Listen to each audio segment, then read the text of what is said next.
In the winter of 1943, stories began to drift across the front lines, rumors of a Soviet marksman who never missed.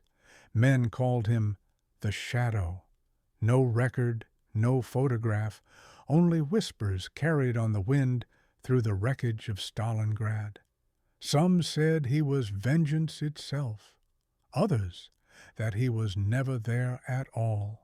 The Eastern Front had become a graveyard of steel. Frost crept through the barrels of abandoned guns, and the dead lay beneath sheets of ice.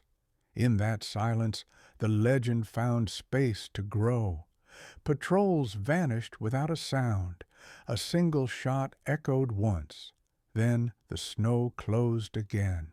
Soldiers swore the bullet holes were too perfect to be chance, each through the eye, the throat, the heart.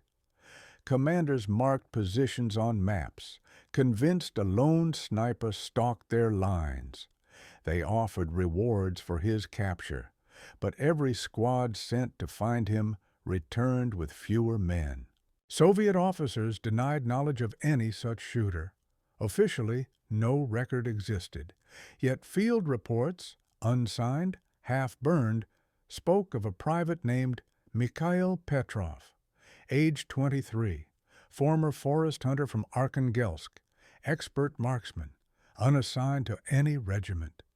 The name appeared once and was struck through in red ink.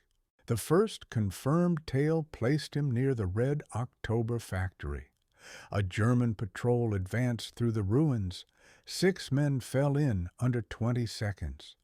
The survivors heard no muzzle flash, no echo, only the wind through shattered glass. When reinforcements arrived, the snow was smooth again, unbroken by tracks. They began calling him Der Schatten, the Shadow, a ghost that punished movement. Fear spread faster than frostbite. Some commanders forbade their men to whisper his name, believing it summoned him. Yet in every ruined street, eyes searched rooftops, expecting one invisible breath to mark their end. In letters seized from the front, German soldiers begged to be transferred south. One wrote, "The air itself hunts us." Morale cracked in silence. Even artillery crews hesitated to light cigarettes for fear the glow might draw a bullet. And still, no one had seen the shooter's face. Back in Moscow, newspapers printed nothing. The war had its heroes, Zaitsev, Pavlichenko, but this name remained forbidden. Propaganda favored the visible, not the invisible. If Petrov lived, he was a secret the state would neither claim nor deny. As winter deepened, the legend adapted. Some swore he traveled alone, others that he trained a small circle of pupils who shared his silence. Whole sectors of the front became no man's lands, avoided by both armies, not because of mines or artillery, but because the Shadow was said to dwell there. Whether man or myth, the Shadow served a purpose. He gave shape to fear. In a war measured by noise and numbers, he reminded both sides that death could come quietly, in the space between heartbeats. And somewhere in that quiet, the next chapter of his legend began. Rumors spread that Petrov hunted only at dusk. Comrades said he whispered to his rifle before each shot, as though speaking to an old friend. They swore he could hear enemy breath through the wind, and that his bullets never echoed. German patrols began avoiding wooded ground. Scouts sent to track the prints found them vanishing mid-path, as if the snow had swallowed the man whole. To the fearful, even empty woods seemed alive. In February, an entire convoy halted when its lead engineer fell to a single shot from the far ridge. The train remained stalled for hours. By nightfall, every locomotive window had been shattered by unseen fire. German intelligence drafted reports under Unknown Sniper Sector E. They proposed counter-snipers, decoys, even artillery sweeps. None changed the result. Each time the rifles opened, the answer was one silent flash from nowhere. Within Soviet ranks, whispers turned to pride. Some claimed Petrov had once trained the famous Zaitsev himself. Others said he'd refused medals, believing recognition would break the spell. None could prove either tale. As spring approached, the front shifted toward Kursk. Survivors insisted the Shadow followed the retreating Germans, leaving empty helmets like milestones behind. Each discovery renewed the myth. One captured letter described the sniper's ritual, counting to 300 between shots, reciting names of the dead. Whether written by a trembling prisoner or an imaginative propagandist, no one could tell. A visiting journalist attempted to interview Soviet units about the phantom marksman. His questions earned only laughter or silence. 2 days later, his notes were confiscated, and his camera declared damaged by frost. That same week, observers on both sides reported one brilliant shot across the valley, a single spark under the northern lights. When they searched the ridge, they found nothing but a shallow depression in the snow. By March, even Soviet officers spoke his name in quiet respect. Some believed Petrov had fallen. Others claimed he simply melted into legend. The war rolled westward, but the memory of the Shadow lingered, haunting every man who had ever waited for a sound that never came. By early spring, German command assigned a counter-sniper to hunt the phantom. His name appears once in the archives, Sergeant Karl Weber, a veteran marksman from Hamburg, proud, methodical. He studied every rumor, every map pinned with red circles, and swore he would silence the Shadow before the thaw. Weber waited 3 days in the upper floor of a shattered granary. Wind knifed through broken glass. Frost gathered on the lenses of his sight. At dusk, he saw nothing, only drifting snow, until a glint, brief as lightning, winked from the far ridge. He fired first. The echo cracked across the valley, bouncing from ruins. Silence answered. Then a second shot, softer, deliberate. The brick beside him shattered, dust filling his lungs. When he blinked, the glint was gone. Weber's spotter swore they'd been watched the entire time, that the first flash had been bait. Command listed the mission inconclusive. Weber requested another attempt. Permission denied. Still, he remained on that sector, refusing transfer. A month later, a field report noted Weber missing after a night patrol. Only his rifle returned, propped neatly against the trench wall, barrel cleaned, safety engaged. No tracks led away from the weapon. Soviet scouts found those same papers days later and passed them to headquarters. The note scrawled on the margin read simply, "He sees before he breathes." No author's name. For a week, the weather sealed both armies inside. Blizzards erased boundaries, and artillery froze silent. In that stillness, men said they heard single gunshots far apart, like punctuation marks on a story no one wrote. Veterans later admitted they prayed during those storms, not for victory, but to pass unseen.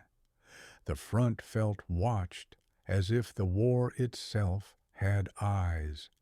Even chaplains spoke the name Petrov in whispered confession. When spring sun returned, patrols found empty nests scattered across the ruins. No bodies, only bullet casings arranged in small circles, as if marking invisible graves. No one claimed them. Thus ended the season of the Shadow's hunts. Weber's file closed without comment. Petrov's never existed. The war rolled on toward Kursk, leaving behind a silence thicker than the snow itself, and the uneasy feeling that one unseen rifle still watched from the white horizon. With spring came the thaw, and the earth gave back what winter had hidden. In the mud lay helmets, bones, and rifles, mute reminders of months that had swallowed names. Yet no trace of Petrov or of Weber ever surfaced. The legend melted slower than the snow. Rebuilding units crossed the Volga, patching bridges under the gray sky. Veterans spoke of a silent guardian who had watched over them. Younger soldiers laughed, but kept their heads low when the wind shifted. Among captured Germans, tales of Der Schatten persisted. One officer claimed his men had drawn lots to determine who would venture outside at dawn. They feared the unseen rifle more than the Red Army itself. A single folder labeled Petrov M appeared in the archives that May. Inside were blank sheets, a faded photograph of a forest, and an authorization stamp with no signature. Within a week, the file was gone. Those who survived Stalingrad were sent west toward Kursk. Some swore a figure in white rode one of the departing trains, rifle across his knees, eyes closed as if in prayer. No one could later recall his face. At Kursk, the largest tank battle of the war erupted. Amid the thunder, snipers were irrelevant. Yet scattered reports told of single shots cutting through the roar, precise as whispers among storms. A wounded lieutenant recorded hearing a voice outside the tent at night. "Rest. He is finished." When he looked, there was only an untouched rifle leaning against a birch tree, frost already forming on the barrel. After the battle, locals spoke of a lone soldier wandering north, leaving coins on unmarked graves. They said he limped, one eye bandaged, and carried no weapon, only a folded piece of paper sealed in wax. Decades later, a relic collector in Volgograd claimed to have found that very paper inside a rusted ammunition box. The seal bore the initials MP. The note inside read, "Silence remembers." Experts called it a forgery. Others refused to test it at all. Today, the steppe lies quiet. Fields where cities once burned stretch empty to the horizon. Whether Mikhail Petrov lived or never was, the story endures. Proof that in every war, men create ghosts to guard them when no one else will. When Berlin fell, so too did the chance to separate truth from legend. Records burned, officers fled, and entire units ceased to exist. Yet among confiscated files, Allied analysts discovered one peculiar folder marked Ghost, Eastern Front, Sniper Incidents. The pages were blank, save for a single line typed in German. Der Schatten bleibt. British intelligence studied those fragments, dismissing them as Soviet propaganda. But one officer, Captain Lewis Harding, grew obsessed. He traced testimonies from both armies, trying to prove a single shooter could influence morale across hundreds of miles. Harding's notes survive only in partial copies, sketches of a rifle, coordinates along the Volga, and the word silence circled in red. He concluded the myth was seeded intentionally to remind soldiers that fear itself was a weapon. Meanwhile, in Moscow, archivists reopened sealed wartime folders. One memo referenced a marksman with unrecorded service number operating independently for morale purposes. The author's name was erased with ink, and the rest of the file destroyed. Publicly, the USSR celebrated named heroes. Privately, generals argued that legends like the Shadow had served better than any leaflet or speech. A myth that frightened the enemy was as useful as any regiment. 2 decades later, a historian cataloging film reels stumbled upon undeveloped negatives labeled Volga Sector. One frame showed a prone figure in white camouflage beside a riverbank. The face was obscured by frost. The historian filed it under unverified. In the 1970s, veterans began speaking for the first time.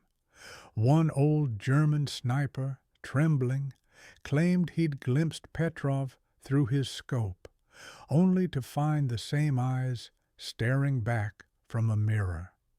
He died a week after giving the interview. By the 1990s, diggers near Volgograd unearthed a rifle barrel etched with initials MP. Ballistic experts could not match it to any serial record. The museum labeled it Origin Unknown, but visitors whispered otherwise.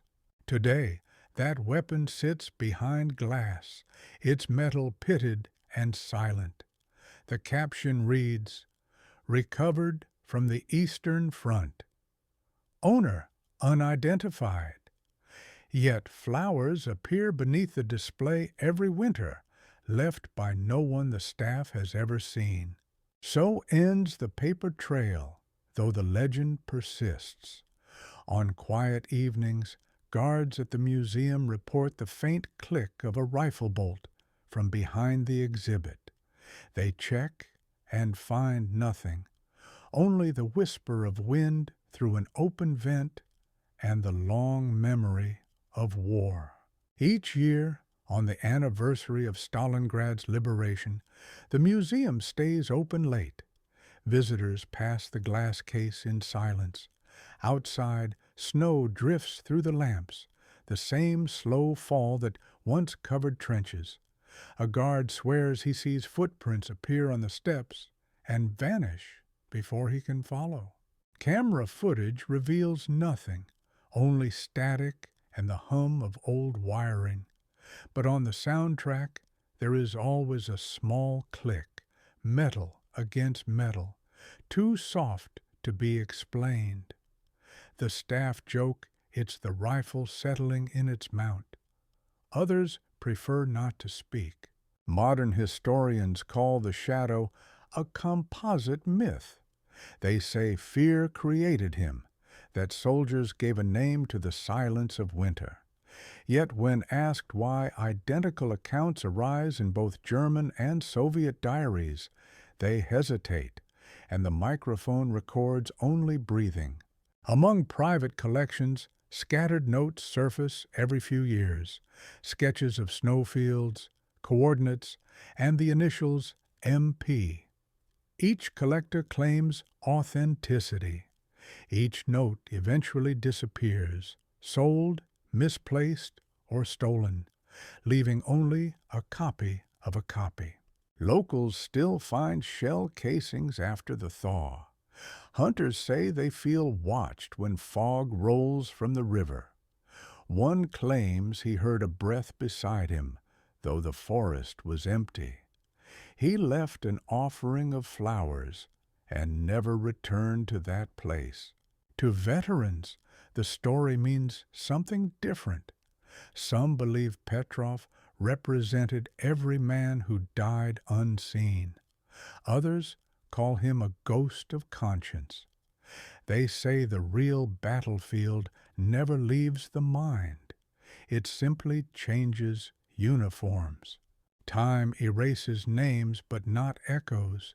In black and white frames, the war looks orderly, almost still, yet every shadow hides a noise that once tore the sky. The narrator's voice lowers, reminding viewers that history keeps its secrets not in words, but in silence. Young students learn dates and battles, but not the things soldiers whispered to keep courage alive. The legend of the shadow endures because it fills the space history leaves empty, the need to believe someone watched over them. If you visit Volgograd, you can see the rifle yourself. The plaque says nothing of its owner.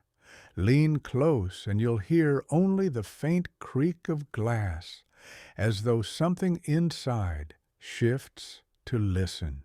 So the legend ends where it began, in the silence of winter. Whether man or myth, Mikhail Petrov belongs to that silence now. And as long as snow falls on the Volga, the world will remember the marksman who never missed, and who may never have existed at all.